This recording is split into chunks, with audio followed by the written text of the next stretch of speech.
গোপালগঞ্জে আগামীকাল বৃহস্পতিবার অনুষ্ঠিতব্য এইচএসসি আলিম ও সমমানের সব পরীক্ষা স্থগিত করা হয়েছে।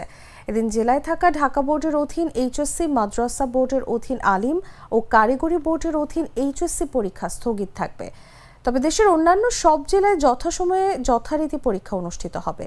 বুধবার রাতে বাংলাদেশ আন্তঃশিক্ষা বোর্ড সমন্বয় কমিটির সভাপতি ও ঢাকা বোর্ডের চেয়ারম্যান অধ্যাপক ডক্টর খন্দকার এহসানুল কবিরের সই করা বিজ্ঞপ্তিতে এই তথ্য জানানো হয়।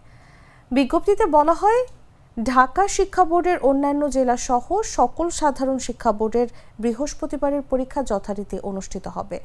এতে আরও বলা হয়, গোপালগঞ্জ জেলায় স্থগিতকৃত ভূগোল দ্বিতীয় পত্রের পরীক্ষার পরিবর্তিত সময়সূচি বিজ্ঞপ্তির মাধ্যমে পরবর্তীতে জানিয়ে দেওয়া হবে। এদিকে মাদ্রাসা শিক্ষা বোর্ডের অধীনে চলমান আলিমের বৃহস্পতিবারের পরীক্ষাও গোপালগঞ্জ জেলায় স্থগিত করা হয়েছে। অন্যদিকে কারিগরি শিক্ষা বোর্ড পরীক্ষা নিয়ন্ত্রক প্রকৌশলী আবুল কালাম আজাদ বলেন, কারিগরি শিক্ষা বোর্ডের অধীনে শুধু গোপালগঞ্জ জেলার পরীক্ষা স্থগিত করা হয়েছে।